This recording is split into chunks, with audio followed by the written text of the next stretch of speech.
This is the Run Recap.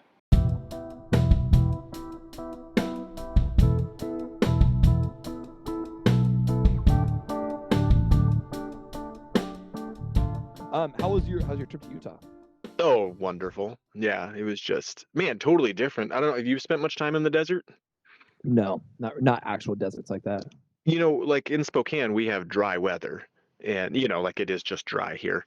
And yeah, like especially compared to where you live. Like, where you live over in Seattle area, like it hits 70 degrees with the humidity. 70 degrees is hot, and if Mhm. it hits 80, it's real hot over there. And 90 is nearly unbearable where you live. And then Right, in right. Spokane, you're used to it too. That like here, yeah, 90s is pretty darn comfortable, but it's hot. And then 100 is like, okay, we're in the vicinity of unbearable.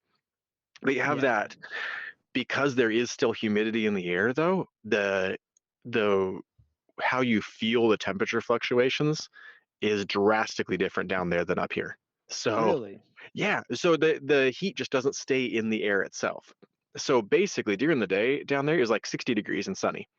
uh Mhm. when and then it dropped right about freezing at night because again there's just no humidity to keep the heat in the air. So Right. say you'd get up in the morning, it'd pop up to around 60 pretty quick, and if the sun was on you it was hot, like really really hot. And then if Yeah. you were in the shade at all you were freezing. So Oh man. so getting Yeah, used that's to that to real where, desert right there. yeah, it was something else because it was just so dry. And yeah, so that was funny. The other funny thing about it too was um, because down there they're also they're used to 120 degrees, and so 120 degrees they stay inside, but they're acclimated, of course, to 120 degrees. So it drops down to 60. They're bundled up, and Yeah. I'm of course out there running shirtless in short shorts because like Of because I'm course. roasting. Some people are looking at me funny while I'm running trails out there. But I did have Oh yeah. one of the most enjoyable runs I've had in a long time. Uh, I just went out. I had like, well, first of all, we just were active nonstop. So climbing, mountain biking, running, we just kind of explored everything outside. And the rock features down there were so much fun and cool. And like the rock climbing was amazing. And but anyway, so I got an afternoon where I just like had a lot of time. So I'm just gonna go, I found a trail on a map. I'm just gonna go explore out here and Yeah. check out some climbing areas I wanted to check out too. So anyway, so I went like 7.5 miles and ran for an hour and a half and just kind of like doing the exploring run, which so Right. no, basically I'm just fast hiking. I just want to check out these other places. Running's a great way to get there. I can still get my run in, but I have no time constraint to it at all. I don't care how fast I go, nothing. So you could just go, oh, Yeah. this little section of trail is really fun to go fast over. This section, it's like really nasty sand and there's kind of cool rocks over here. So I'm going to hike up over there, check out those rocks for a little bit. And anyway, really enjoyable. I spent years doing only that when I was trying to not be competitive. Right. Um, Yeah. I remember that for phase. yeah, for about 10 years. It would so then what I would do is I'd go on hiking runs. So, go out and, run to the next spot, climb around on something, run to the next spot, keep no track of what time I'm doing. Basically it's just a way to stay healthy, get my mind in the right spot and just, go out and get moving and that's it. Right. And anyway, so I don't do that very often anymore because I always have these goals that I'm shooting for. But going into winter, I don't have anything. I'm just trying to be in shape for snowboarding and come out of winter in good shape.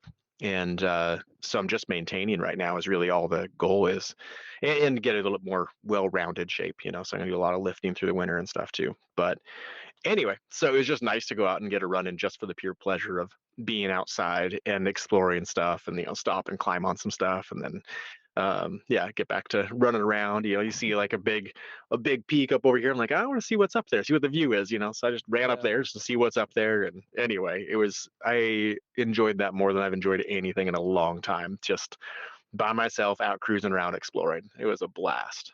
I love how you say you're just in like maintenance mode and like preparing for snowboard, and yet you have a half coming up next weekend or this coming weekend. Yeah, but well, it's a pancake run. So so so there's not timed. And Fleet Feet is putting Oh, I on see. where you're running from the Valley Fleet Feet to the downtown Fleet Feet, and it's basically a half marathon. And I don't know the Gotcha. exact. I assume it's not exactly a half, but uh, yeah. So I do have that on Friday, which will be so nice after Thanksgiving. It has so much no movement in it. Right. that it'll be really nice to the next day to get out and go run for an hour and a half. And I so have nothing going yeah, on except for a half marathon in 3 days. yeah, that's all. Just no. My goal for this one though is my goal is to run at a pace to where I want pancakes when I'm done. Oh yeah, there you go. Yeah, because they're serving pancakes afterwards, and if I push myself at all, I'm not gonna be able to eat for hours. So Yeah. I want it. I don't want to go so slow that I hurt my knees or anything. Like still getting a nice, enjoyable run pace. Right. But so I'm gonna keep it around, keep it moving. But I want to be hungry. So running down there in the desert, I know you weren't doing like real runs, you're just kind of, exploring, but do you notice much of a different running in like real desert like that? I thought the dry air and stuff would do something, but it didn't really at all. Like no, it was just. But also I wasn't pushing either, so Yeah. hard to say. I was just cruising around. But yeah, but I didn't notice anything with that. And then really low elevation because we were at like 1,000 feet there. Oh, So interesting. yeah. So yeah, as you drive down there, it's crazy because as you go through Utah, you're around like Salt Lake is, I think they're around 4,500 feet, maybe 5,000, something like that. So Right. that's pretty high elevation there. And from Salt Lake, you just, you go through that and then you stay at a kind of a plateau there. And then you just go downhill for a while. And basically you drop 3,000 feet in the last little bit. So you're going from it being pretty cold and you just watch the temperature raise over the course of about a 30-minute drive as you're Wow. going down into the desert. So yeah, just a drastic difference there.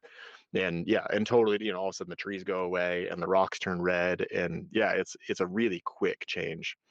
That's funny because when I think of Utah, I think of elevation. I think of Salt Lake City. I think of being high, but I don't really think of it in that way that it's low and really deserty.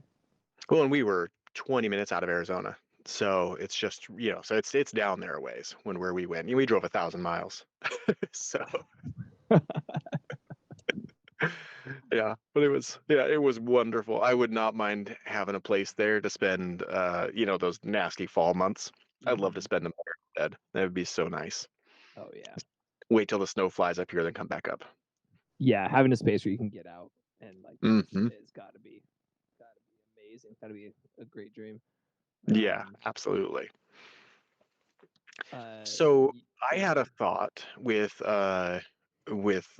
something we had talked about previously that I wanted to bounce off you because I think this is a spot where um, I have some practical observations, and then you have some real knowledge, and I'd love to bounce these things off you a little bit, and which is I think is where we thrive the most, is where I can say, hey, I've Yeah. experienced this. What the heck's going on? Okay, so in one of our previous podcasts, we talked about you lightly touched on running and its relation to burning fat.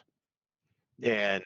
And I know distance running is often people use it as or think about it as a shortcut to just decrease their, okay, that's lots of cardio, burns fat, right? Like if the more I move, the more calories I burn, the more fat I burn, the skinnier I get, right? Right. And I don't think the calculation is that simple. And in my personal experience, I've observed it being different than that. So first of all, am I onto something there with saying that that's not quite right? Yeah, it's not quite right at all. So I'm going to describe what I observed and then help me out here. Perfect. So what I Perfect. observed in my own body was if I'm just running and I'm running a ton, I do get really thin. So my overall size shrinks, Hmm. but I don't get really cut. So I have layers over things. Even in high school, I didn't have a very defined my ab muscles were not very defined, even though I was doing tons of sit-ups and tons of running. I was just not that defined for, being actually right now I'd say it was defined compared to what I can do now. But Hmm. Yeah, I yeah. was 6, you're already pretty defined there, but not to where I thought it would be for I'm working out 4 or 5 hours a day Hmm. and never got that cut. I did get teeny, I weighed like 135 pounds, but didn't get that. So and then I've experienced more recently is with lifting, all of a sudden my body just gets rid of the fat, like any of those outer layers of fat. Mhm. win away quickly if I combine the two. And so I think what's happening is the longer distances you run, your body is maintaining fat. Is that accurate? Yeah, I mean, it's not only maintaining, you're training it to hold on to it. So distance runners are notorious for having skinny fat bodies. You Hmm. know, they're thin, but they are a little soft, like you're describing, because the further you go, the more energy expenditure you do. You're using up all of your glucose, your fast acting energy source, and you're going into your fat stores, and so your body is basically collecting more and more fat stores, but it still needs to run efficiently, so it's not making you obese. It's burning off everything it can. It's burning off even excess muscle that you don't need. So it's not Hmm. like it's not eating into your muscle as if like you're deteriorating and no strength left. It's just shaving off the muscle mass that you don't need to perform what you're doing and adding then fat where it can to pull on when all of your glucose stores are gone. Now, is there a certain time frame of cardio where you're burning? Basically, actually, so carbs seem to burn in different ways depending on what kind of carbs are in your body. And that's what it seems to me. I might be totally off, but it seems to me like if I eat fruit, for instance, that gives me energy for about 5 or 10 minutes Yeah, of well, put. fruit is going to be a way more. Um, the sugars are going to be more readily available, and so you are going to get them faster versus something that you have to digest and has to break down and has to extract the sugars out of the food. So, for instance, like a carbo, a what people traditionally think of as carbohydrates, like a um, like breads or grains or that kind of stuff. It Mhm. will take longer to extract the glucose out of it. Um, Oh, okay. and That so makes sense. yeah, so you might have something. That's where the term um, carbo loading came from. Like you're not going to Mhm. carbo load with fruit. You're going to carbo load with bread and pasta. You know. And if you were to add fruit to it, that'd be the morning of. Yeah, right before. But that's Yeah. not going to really for a distance run. It's not really going to do you that much good from an energy standpoint. It might be do a little something just kind of get you going, waking you up, but from a distance runner's perspective, it's not going to help in the duration of the run. If that makes sense. How long before you would actually, I guess that you probably can't really answer that because it probably depends on how many carbs are in your system. But how long until you burn through those carbs and then your body's saying, "Oh, good, thank God I got these fat storages I can tap into." Yeah, I mean, it really depends on the person and the type of run um, and yeah, and what you have built up. There's no like specific time frame, but if you are on a very high carbohydrate diet, where you eat a lot of grains and starches and whatnot, then you might take longer to burn through those. But if you don't have that much and you're on like a traditional diet, which is like kind of your macros, so your fat and your protein and your carbs are all kind of even as Mhm. far as the ratio goes, then you might burn through them a little bit faster than someone on a high. And then if you're on a more of a protein heavy diet, you're going to burn through them really fast. But if you're on a protein heavy diet, your body is going to be used to burning through them fast. And so it's going to go to those other sources of energy quicker. Um, Okay. and so it's not going to be as much of an issue. Um, so if someone wanted to be like, let's say later on when I start training for when I start training for a full marathon, so at some point I want to shoot for a full marathon under 3 hours. Right. And that's going to be a huge feat. I'm going to spend probably maybe a couple of years, working on that. Yeah. Um, when I do that, should I not purposely try to lower fat content? Should I just kind of let my body do what it does? And if it keeps a little extra fat on there, should I see that as that's helping me attain the goal? Or is there Mhm. other ways to get energy there? Basically, should I see that as a good thing Yeah. for that So you do not want if you're going into any distance running, even the distance running that you're currently doing. You're doing what I consider over 7 miles. goal? Hmm. You really don't want to be concerned with how you look. Hmm. That's going to negate any goals you have or any progress you get by being concerned with your body fat percent because Hmm. if you look at the top athletes, um, depending upon their discipline, they're not super cut. Some of them are, depending upon what they're doing, but for the most part, And some of those guys are really tall and lean, so they're going to look cut no matter what because everything's just stretched out so it far. it You're really not depends on. the best guys in the world, Yeah, tend to just be exactly. really long, so it's going to look different on them. When it depends on like literally the sport and the discipline within the sport and their body type depends on how their body is going to fit and reveal its muscle and all that kind of stuff. So um, if you're for a distance runner, you really want to be efficient with what your body the energy your body needs to use and having it readily available. So I mean there is specific protocols on what I am not someone to talk about this honestly, but there's specific protocols that you would do for intentionally having the correct amount of energy for a marathon or a half marathon. That Mhm. I'm not experienced in those specific areas, but my my philosophy for the most part is eat what you need. So Mhm. always gravitate towards as clean of foods as you can and whole foods as much as you can. And for a distance runner specifically, we're not talking about fat loss. We're just talking about a distance runner Right. performing. Mhm. Eat whatever you want to eat within those parameters. Eat as clean as possible. Try not to eat junk food. Try not to eat candy. All the things. Let's assume that you don't do that.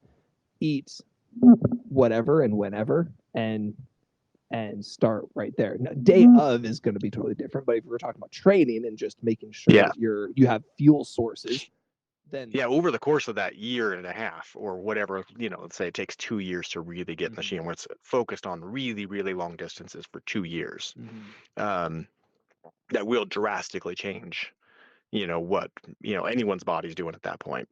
Right, and your body Um, will find that the most efficient way to utilize those energy sources and also store on your body what it needs to perform if you mhm. within the training plan. So like your composition is just going to be what your composition has to be.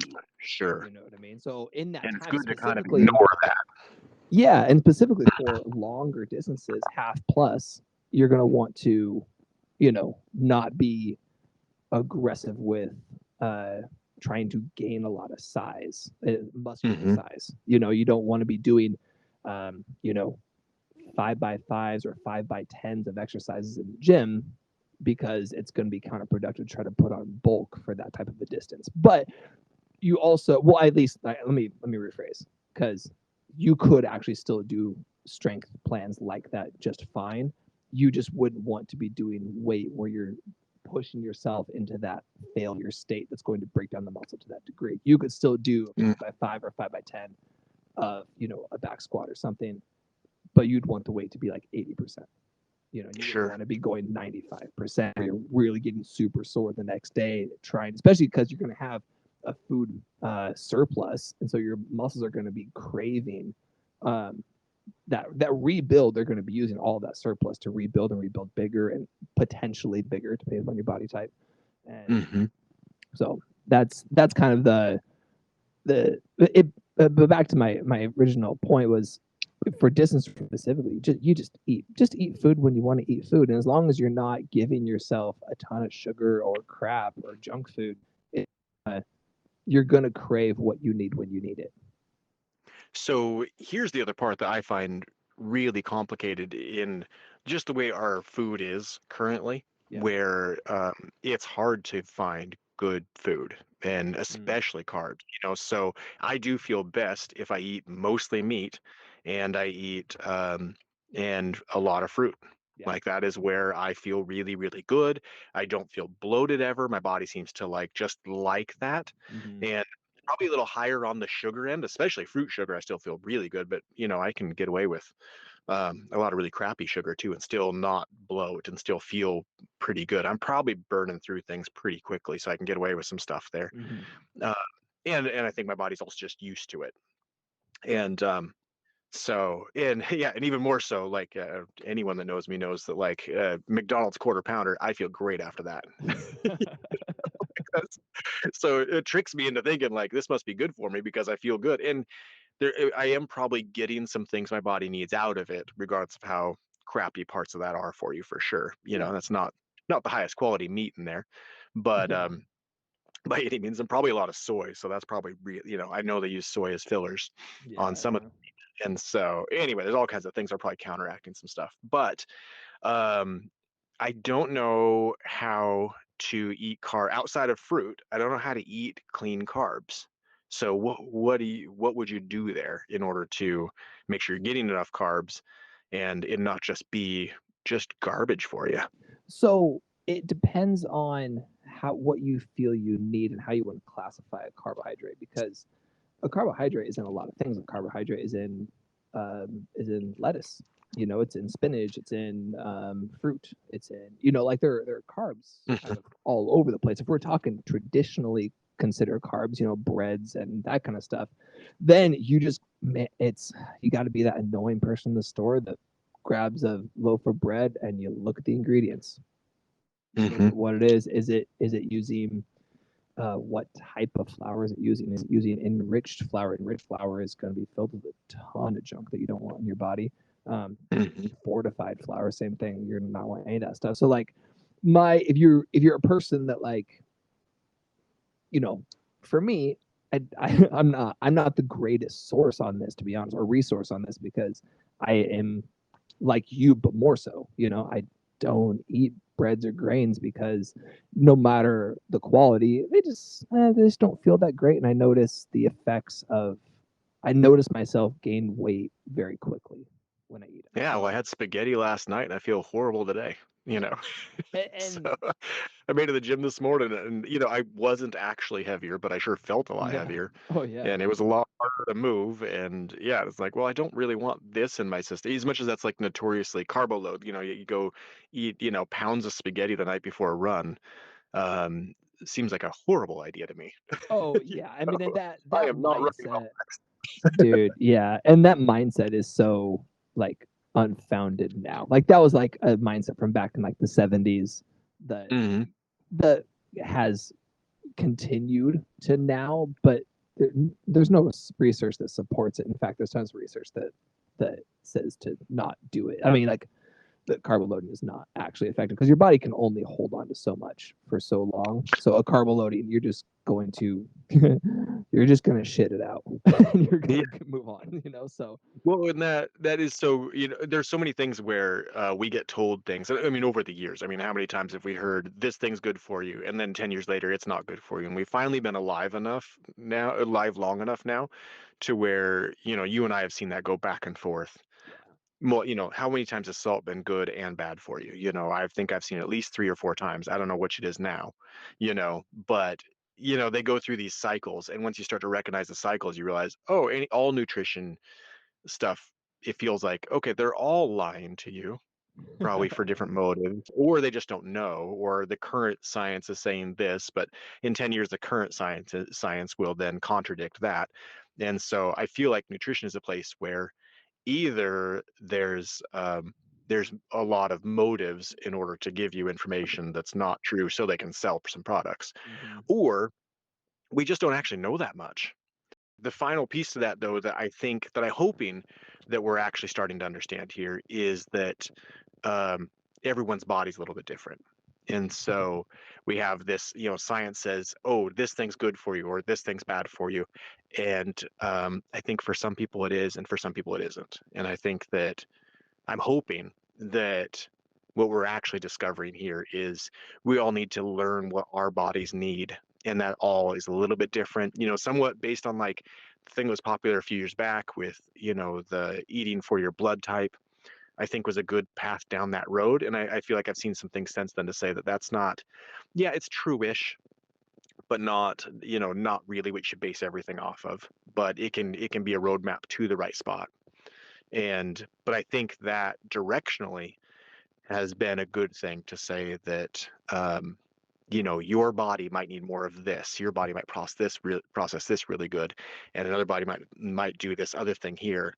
And maybe eventually we can do full blood work that would actually help you for your specific body. This is the diet that's going to work best for you. And anyway, that's kind of what I think I'm seeing. But you're more involved in that stuff. Is that do you think that that's accurate? I got many thoughts on this. So Yeah. There's it's hard to know where you want to start on something that in depth and complicated. So first one, I'll start with. I 100% believe that it's dependent upon the person and what they can handle and what they can do. Some people can get away with a lot of things that other people can't get away with.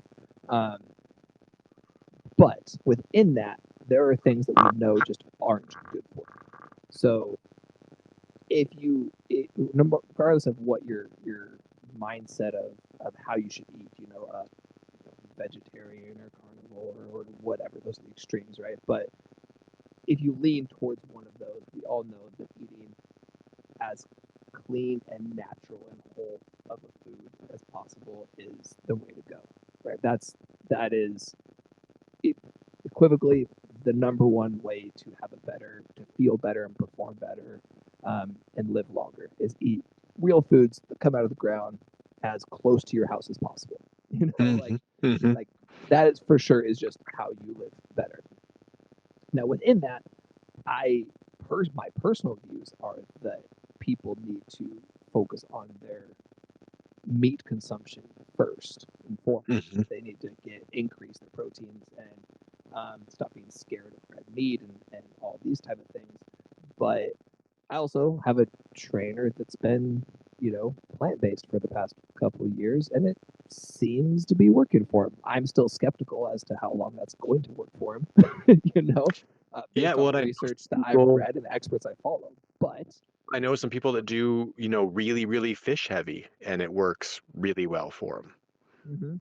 yeah, and then Whereas with the fish that type though, of, with the fish, you got to be careful of what type of fish you're doing, because if you do, like, you have to go Tony Robbins route, and I forget what it was, I think it was salmon or something, but he was doing a ton of one type of fish because that's what was good for you, and he got mercury poisoning. right, yeah, And so it's like you need a well-rounded to an extreme. You can't just focus on one thing exclusively and just eat that all the time. But then within that, I think there's a couple factors from what you were saying earlier. One, the medical community is just not taught a lot of nutrition, and so right, they know what they have been taught in very small doses. But it's like, if you go to a traditional doctor, they are a medical doctor. They study medicine, right? How the body responds to medicine. So they're trying to cover every facet of the human body in 8 years of schooling. And yeah, it's not really fair to think one person can really know, really be in depth on all of these facets, especially for your normal doctor, or your general practitioner, right? They have to have this really broad knowledge, and because they have to handle every person that walks through the door with all of their different things. And so, yeah, to really know dietary things, well, that would be one small part of all the things they deal with. totally, and that's just that's not a knock on any doctor. That's just the nature of their studies. Don't really Hmm. pertain to that unless they seek it out themselves independently. And then you have nutritionists. But the problem with, not all obviously, but the problem with registered dietitians and nutritionists is oftentimes, depending upon what schooling they went to, it is very, very outdated with things that we like. For instance, you brought up like eggs. Like, people used to think that eggs are terrible for you, and that you should only eat the white the white part of the egg. You shouldn't eat the Right. yolk because the yolk has cholesterol and all this nonsense. That was debunked 30 years ago. Hmm. And so, but you still have certain nutritionists still spouting that you should only have egg whites and you shouldn't have a lot of eggs because they're bad for you. And it's like, well, no, that's not true anymore. So I think that's where it also gets complicated. You have food companies trying to sell your products, so they're just trying to be, they're companies, they're trying to be profitable. Sure. Yeah, they're doing what they're supposed to do. That is what they're made for. But that unfortunately means that the average person has to be way more knowledgeable about the foods that they're eating and what they're putting in the body and what it does. And that does get complicated, because we have all these things that we grew up on and are marketed towards us because they're in a box. And it's like, oh, but this says organic and healthy. You're always sending me this guy on Instagram that rebrands like Reese's peanut butter cups and stuff to make It's it sound amazing, healthy. isn't it? Oh, it's great. It's hilarious It's because yeah. that's exactly what all of the foods are. Like, it's organic cereal. No, it's just sugar cereal. It just I don't remember the guy's name, but if anyone's listening to this and you want to find that, just message me and I'll send you a link to it because this guy is incredible. He did candy corns, Yes, and the candy corns were hilarious. the amazing thing is he's not lying. He's not twisting anything. He's like, no, this No. you can brand it this way, and I'm saying these things. So, for instance, candy corns do not have any um, no, they only have natural sweetener. So they Yeah. use honey to sweeten it, and it is natural. So they can put no artificial sweeteners because there actually aren't any in there. So you see no Right. artificial sweeteners, and you change the colors of it and all that stuff, and all of a sudden your brain gets tricked into this thing of like, oh, this is health food. No, it's candy corns. It's like the worst Right. candy. No one even, you know. And all of a Exactly. sudden you're, oh, a healthy snack. I could use some sugar, but I want to have it a healthy one, and so I'm going to get these candy corns because they're basically corn and honey. Right. You it's not. There's no corn in it, and No. yeah, Oh, but he can so rebrand. it's He rebranded a exactly Coke to do the same thing, and it was just amazing. yes. Yeah, the Coke one was great too. Yeah, But essentially it's that we walk through a store and we see a ton of things that are branded to make it look like they're healthy, especially with the increased awareness of being healthy. And it's just not. So if you look at the back of a box, you don't know what you're looking at and what things are, then it's you just don't know what you're doing. For instance, recently there was a big thing where the brand Oatly, it's an oat milk, which hmm is a whole ton of nonsense, but they changed. They didn't change. You have canola oil, and canola oil is not great for you. And hmm they didn't use the term canola oil. They used what it actually is, which is um, it's rapeseed oil. So right. there's another word in there. I can't remember off the top of my head what it is, but it's processed rapeseed oil or something. And so they used that, so they didn't have to say canola oil, but it's the same thing. It's just the actual label for what canola oil That being is. said, if we called it rapeseed oil, maybe people would also use less of it Apparently because not, because it people were like, doesn't "Oh, this seem is very really good." appetizing. Yeah, but they were all good. Apparently, that was a good fix for them. So Really. so it's one of those things that you, depending upon how deep you want to get into it, it can get very complicated, but also doesn't have to be. Like hmm if you want to lose weight, or if we go back to the body fat um, thing, uh, hmm generally the most efficient way to lose body fat is through diet, not through exercise. hmm It's 80% food and 20% exercise. Obviously, distance running, you are burning so many calories that a lot of them can get away with dropping their overall size down, but Sure. your body fat percentage might not go down depending upon who you are and your specific experience.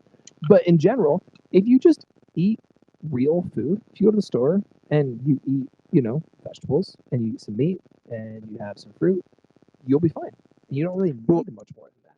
and I think what a frustrating thing that I feel like I watch happen here, that I've experienced is that uh, also depending on what food you're eating, um, you can feel like I need to eat less, and then you have to cut yourself off while you're still hungry. And I'm sure depending on different people's experience, that might be true. That wherever you're at and stuff, that might be something you need to do.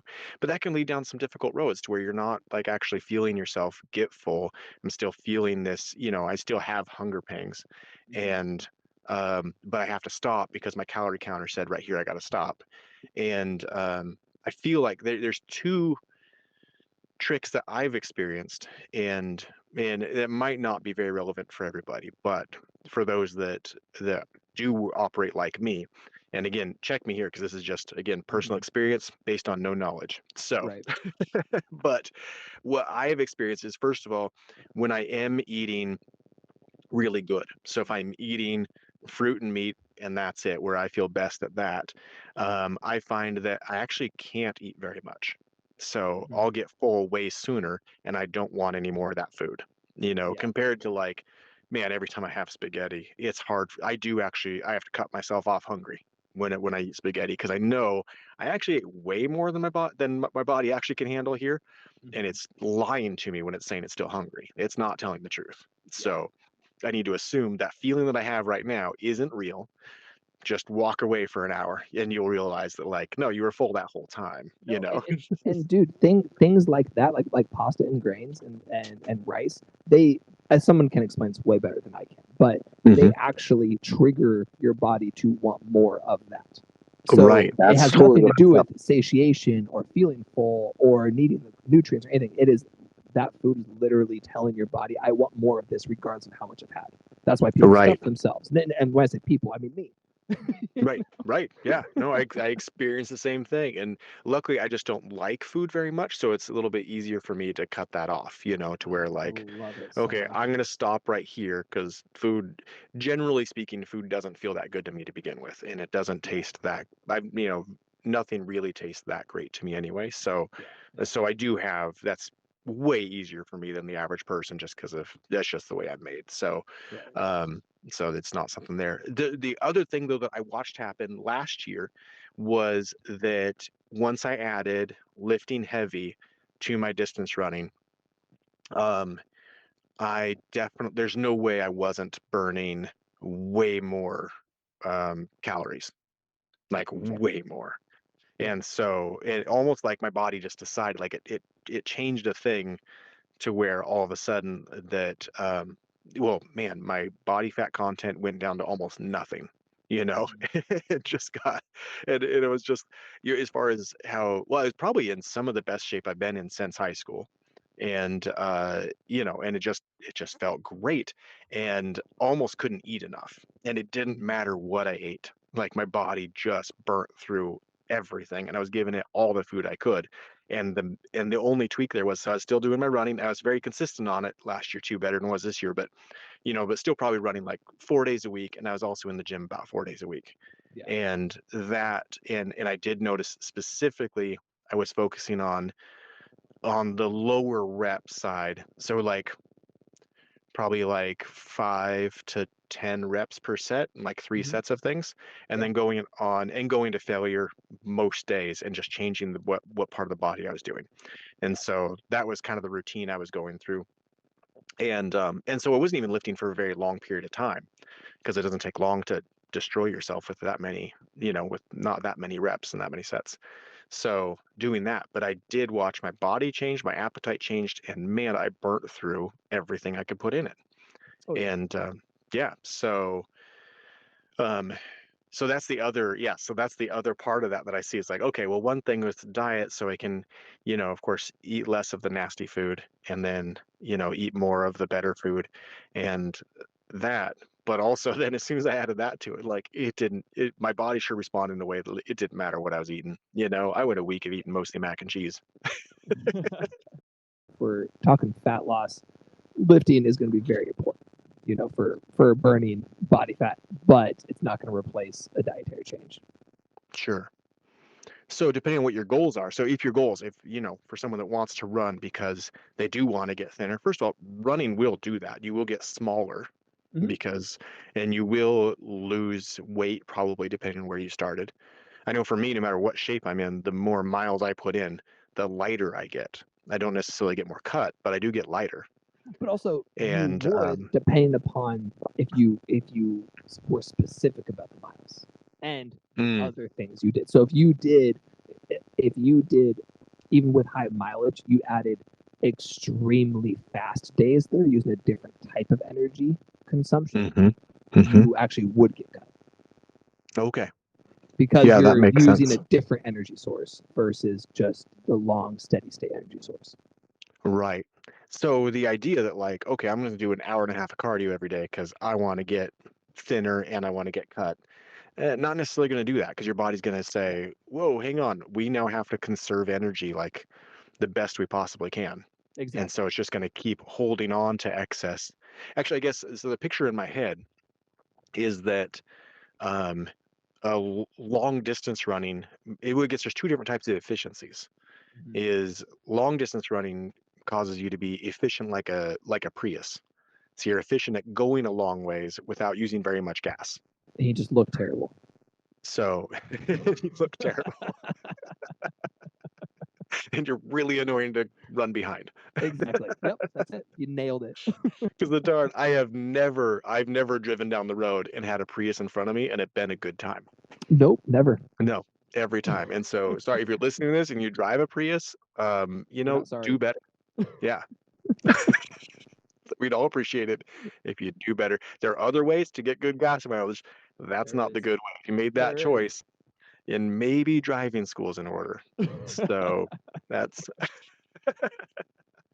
Oh, man. but Yeah. there's that type of efficiency, right? So you're efficient by making your body so it'll burn as little as possible to go as far as possible, and it's going to store, it's going to hang on to things so that you can do this because you just told your body that we're going to do cardio for an hour and a half every day. Like we're going to run that, and it says, okay, cool, I'm going to make it work for you for that, and I'm going to make sure I have the energy stored here to do that. And fat is energy. Mm-hmm. So you might get smaller or lighter, but it's still going to stay there. Then there's other type of efficient where a V8 engine is really efficient at burning gas, right? Yeah. So it's a Yeah. different type of efficiency. And so that's where I felt like what I watched happen is like, okay, when I added in strength training, I traded in my Prius engine for a V8 engine. And all of a sudden, my body said, no, I can burn calories quick and well and fast, and so that is where then it built muscles really well, and I lost a lot of fat because it was like, no, now I'm good at burning these calories and turning energy to muscles. Yeah, I mean, really, the analogy you're looking for is you want to be a hybrid. You want to be a really, really powerful hybrid. You want to be able to get up and go fast and have lots of power, but then cruise as efficiently as possible when the time. But not the Prius hybrid, right? Like you want the No, Porsche hybrid. exactly. We're using both engines for power and speed, not for Well, I yeah, don't know, might because not be a good analogy there. well, I'm no just one's trying going to argue to that the so far. Prius can. No one's going to argue that Prius. So I think we're okay. Right. But yeah, I mean that's the general. It can people get very lost in where how do I phrase it? People get really lost in doing the thing right. Okay, well, what's the optimal way to do this thing um, that everyone else is also doing, and they're doing it a different way? Okay, so I need to mimic them to make sure I'm doing it that way, and I want to look this way, and I want to have a six pack, but I also want to be able to run a marathon, but I also want to be able to lift 400 pounds with a back squat. I also want, like they have almost too many goals, and at the end of the day, they just want to feel good. You just described me exactly, except for the last feel good part. That's low on the list. So But can I I just try. perform awesome in every way Yeah. all at the same time? and my perspective might be a little skewed because I've done I've done a fair amount of those things, and I don't care to do them again. So it's like, okay, I did it, done. Sure. But I also try to come back to when it comes to exercise. I come back to the not the short term goal. What is the long term goal? And I mean, let's be real. I'm as vain as anybody out there, so I want to look good and want to eat correctly to make sure I look a certain way as much as But possible. we all talk like, I want to get in shape because I want to do these cool things, right? And yes, that is Yeah, absolutely true. And that is a huge driving force. I also want to look in the mirror and be happy with yeah, what I see too. That exactly. is definitely, for me, probably 50% of Oh, the drive there, depending upon the you day, know? it's 100%. Depending upon the day, If we're honest, right? There are days where but I just want to look cool. exactly, no, for real. But at the same time, if I'm really honest with myself, and I always come back to my long term goal. Why do I exercise? Because I don't like being in the gym for that long. It's not fun. It's work. Work's not fun, right? Hmm. Putting your body under stress isn't always enjoyable. It's a love Mm. hate relationship. But so at the end So, of the sometimes day, it is, but the most of the time it's not. yeah, of course. I've learned to love portions of it, but I still would rather not if I didn't have to. Um, Mm. so when it comes down to it, what do I want to accomplish? What I want to accomplish is I want to do all the things I enjoy doing for as long as humanly possible. So I want to be able to my activities are going to change, but I want to be able to snowboard or skateboard or run or jump off things or play Mhm. essentially when I'm however long I can, 80, 90, Right. 100, 120, like whatever that age is, I want to make sure I'm strong enough to do it. And so when it comes to exercise, it just comes back to that. Like, okay, well, I might have little short-term goals here and there, but at the end of the day, I just want to be able to move. And so I try to shorten it up for a lot of people or simplify it. Because if you take that concept and you simplify it down even further, well, what does that mean? It means be able to get up, so squat, push yourself, pull yourself, and run. Mhm. So if you are trying to, when people get complicated, trying to do all these different ways of exercising and trying to, um, have these all specific goals. I have to be able to do this and this and this. It's like, well, no, formulate your workouts to push something, pull something, squat something, and then run. And then Mhm. you just covered how to live a life. Now, you follow this more than I do, so you might see more. But I keep seeing things like, I mean, have you seen the videos of Robert Kennedy Jr. out there doing like push-ups and chin-ups and stuff like that, and the guy's in his 70s and just ripped? Yeah, I think I saw a couple. Yeah, he looks pretty good. Yeah, and then there's a number of guys like that, in their, in their 70s, really having what would have been considered a really good 45-year-old body, Mm-hmm. 20 years ago. Yeah. And I get curious. Oh, okay, what are you seeing here on the top end of that of someone still looking really fit, agile, and what you just consider not because of their age, just flat out that guy's in super good shape. And how old are you seeing people do that now? Man, I don't know. I actually don't really pay attention to it that much. But barring injuries, and if your food is right and you're active and you're still lifting, is into lifting until you literally can't anymore. Mhm. As far as age goes, I don't see why you can't always look good. I mean, I don't know. I don't really pay attention to the what people are looking like as they get older. I'm not really in that world of it. But for Sure. me and my goals, I'm like, well, I don't see why I can't do that into my 80s, 90s. Yeah. Well, I Well, just keep seeing time will guys tell, right? looking. Yeah, we'll find out. And that's kind of the fun experiment here. We can see what we Yeah. can do. But and what goes into, well, when I was talking to Steve on his podcast, he was asking, what's the drive? Why are you doing this? And a lot of my drive right now is, it has been for a while, is being scared of, man, I even remember feeling this when I was like 15 years old, of like, man, I only got like 5 years left to be super active like this, because I get in my 20s and, those guys slow down, and then later it's like, well, who in their 30s is still really pushing? It's like, oh, your body's clearly, and people always tell you that too. Like you peak at 26 and then it's all over, Yeah. and I took that to be real. And so then it caused like a lot of depression for me, real honestly, when I was younger, because okay, but I love doing this stuff, and you're saying I only got a couple more years, and then I can't do this anymore, Yeah. and people just because their life and stuff, a large majority of people do have to stop doing the activities they're doing because life changes, interests change, Hmm. just decisions. And it's been wonderful to see that like that's not necessarily, or not only not necessarily true, is full on not true, that we Right. can keep going way longer. And now what I'm going through, now I'm in my 40s, I'm thinking, man, do I still maybe have 40 years left of being able to like actually take some pretty good impact and, being real. And I'm seeing these guys in their 70s that like they clearly can seriously outlift me, like Yeah. Right. they're looking strong. I'd love to be in that kind of shape right now, you Yeah. know I see that, and man, I'm excited to find out really, and kind of watch these guys going ahead of us that are pushing those limits into their 60s, 70s, and seeing, okay, what happens? They're at least like that many. So right now, I feel like, okay, if I stay real consistent, I really work at it, and I keep my diet good, and I stay just stay maintaining well here. That I right now I feel like, okay, well, I've got 30 years left for sure. Yeah. And but man, do I maybe have 40? Do I maybe have 50 more years? Can Hmm. we? is that gonna be pushing to where all of a sudden 90s? Are we gonna stay in shape till all of a sudden we just die one day? instead of having this instead of having this like slow deterioration, maybe we don't have to deteriorate like that. Maybe we just go and then it's like, okay, well now my time's done. Yeah, And man, that might be kind of the dream, actually.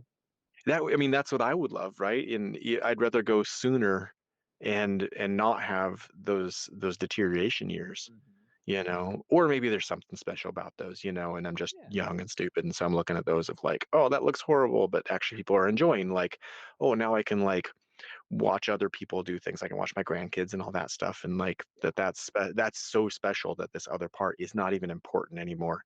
And I'm just being 40, so I don't know that yet, Well, just young. we're all young and stupid in some capacity. And hopefully The we stay there, right?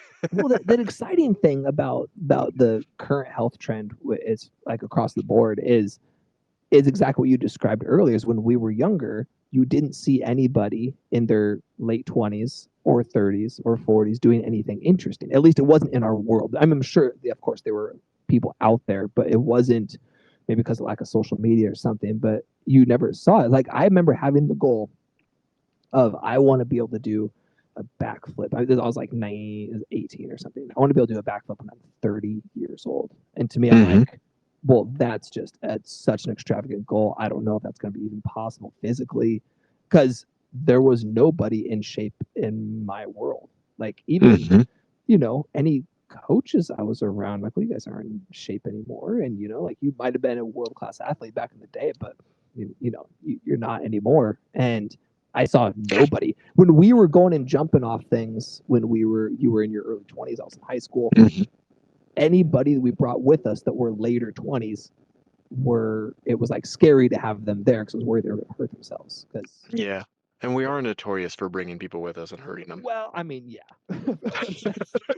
of course, but like the example was never there, And then Mhm. I got to 30, and that's when the beginning of my backflip challenges on my birthday started, and I'm like, oh, I can do 30 of these. I'm like, why would I stop now from this? This is a Sure. piece of cake, like, and it's just gotten better. Last year, my birthday backflips were some of the best I've ever done. Like Mhm. they just got better and better. My technique improved, and so it's fun to see the awareness of doing things as you get older improve. The people can actually see that as inspiring. Yeah. And I don't know what other examples of older people though that are super ripped. There's tons out there. I can't think of any off the top of my head though. Yeah, there's quite a few. Well, and you got, there's a few like famous ones, but yeah, you got like Mm-hmm. Robert Kennedy, Jocko. I think he's in his 60s, isn't he? Oh, he's got to be, Or, yeah. yeah, something like that. And yeah, and the guy's, yeah, he can lift a ton. Yeah. And anyway, so I just feel like, yeah, on my Instagram page, mine's just showing me like old ripped guys all day long. It's just the algorithm is working in your favor, and that one is just trying to motivate you. Like, look, you can do this. You can do it, David.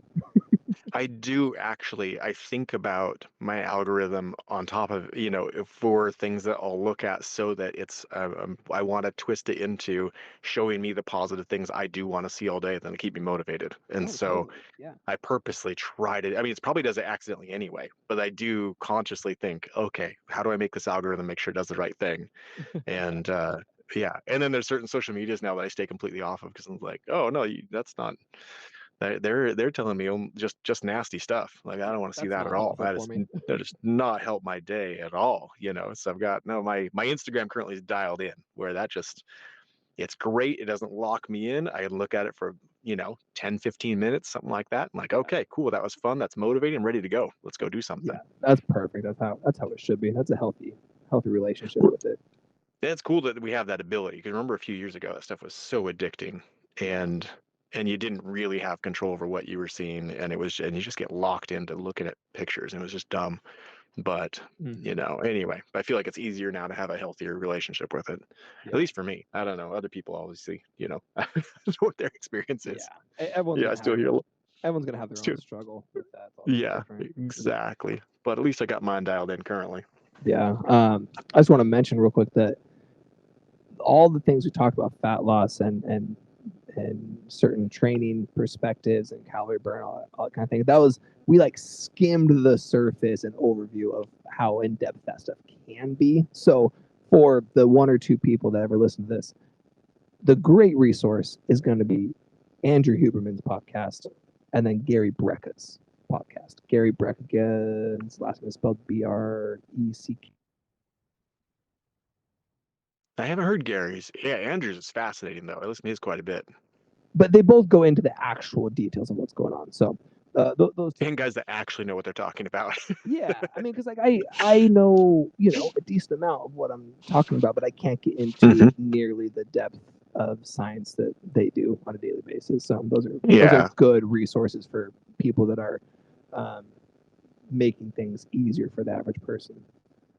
Well, and cool that we got guys like Huberman that like puts things out like, hey, this is things we're currently studying, seeing right now. Yeah, exactly. Rather than seeing this, dietary information and stuff like that, that like could be 10, 20 years old and may have been some, part of some kind of ad campaign by the dairy industry, Yeah, and, exactly. but no, you got a guy, he's a scientist. He doesn't have any other skin in the game besides like, hey, here's the interesting thing we're figuring out right now. And, Right. yeah, it's so cool that we have resources like that now. And yeah, and on my end, I like to experiment with my own body here, So it's like, Oh, okay, well, I did this thing. I saw this happen. yeah. That's what I know. Worked for me. Your body might be totally different. Well, But for me, real, I saw this happen. yeah, and real honestly, I'll touch on that just real quick before we wrap it up. But like that's how I got to the type of diet that I have is one from my own just natural education of reading lots of things, but also through 10 years of just trying things. Like, okay, well, what if I Mhm. don't eat until this time of day? Okay, that works pretty well. I feel pretty good. What if I cut this food out? Oh, that feels even better. What if I only eat these foods? That feels even better. What if I add this because I know I'm missing this nutrient? Oh, I feel terrible. Okay, Mhm. I need to find a different source of that nutrient somewhere else. Okay, I found a different source. Now I feel really good again. So like it's just Right. pulling something in, pulling something out so that now I know how to burn body fat super fast when I need to because Sure. of 10 plus years of trial and error. But people don't have that much time. Often, Right. 10 years is a long time. But simply put, like just go keep it simple, eat real food, and you'll be just fine. Or And go find help from someone who knows what and the best way I ever did it, the 4x4x48. If you run 4 miles to talk. every 4 hours in 48 hours, Yeah, that's you're gonna brutal. cut. Yes, you will. You will because My body was drastically different 2 days later. that's Not even close to the same. when you actually went into fat burning your fat stores. You It pushed was yourself it to was your actual limit. scary Yeah, to look at myself afterwards. It's like this doesn't look anything like I did 2 days ago. yeah. You should have probably replenished your food a little more aggressively throughout. I had a giant thing of mac and cheese just ready, and I just downed Yeah. a ton of it between every single run. You should have planned your food out a little bit better. I'll go back to it. Probably. But man, I was hallucinating mac and cheese while running. Like Like, oh, I yeah, can't wait to get back. Like, I you am seeing a bowl of it in front of me trying to get home in time, in the middle of the night. yeah, you just needed those carbs, man. Yeah, it was a great experience for that. Yeah, wow. Okay, well, I gotta wrap it up. But you mentioned something on Steve's podcast recently that I think we should chat about sooner than later since it's kind of fresh in my mind. Is Okay. we need to talk about when we got stuck on that cliff. Okay, so which 'Cause I one are you thinking? Because right, I did when I was on Steve's, I was by myself at you're thinking, yes, the one at Bowl Riverside State Park. at Bowl and Pitcher. Yeah. Man, you're gonna have to update me on, well, actually, we should probably just do that live and, talk about our Climate different Live. feelings. No, we should talk about Climate Live. It's a new thing we're doing. We're gonna raise some money, get these temperatures down. Oh, No, we should talk about that live and our yeah. two different experiences with our memories, Oh yeah, exactly. because I don't think they line up. I'm not going to give you anything of what I remember from that No, right no, now. no, no. Because We'll go over it on the next yeah, one. But because my memory of it is very specific of what happened, and I yeah, don't know how accurate it is, but it's very clear in my okay. head. And mine might not be very. Yeah, I'd actually forgotten about that one. The one Steve was talking about. I went out to I was younger than that. I was like 15, Mm. and I was out at the Indian Head, Oh, and gotcha. and just started climbing up. And then like, well, I can't go down, but don't have anything going up. And I just kind of hung out there for a while Yeah. I and know then that climbed feeling. down slowly. And yeah, and I did climb back down real slowly. But Yeah. yeah, that one scared me good because yeah, I was there for a while. And I had no Oh, clue what I was doing. I was in well, my of course. Nike cross trainers, Yeah. and yeah, just being an idiot. Like I could have been dead in the woods and no one would have known for a while. Oh, No one yeah. even knew where I was, Right. Of course. Start Yeah, running. because that's how that went, right? Yeah. Oh, geez. Okay. I gotta wrap it up. Let's All right. we'll chat soon. Okay, sounds good. See ya.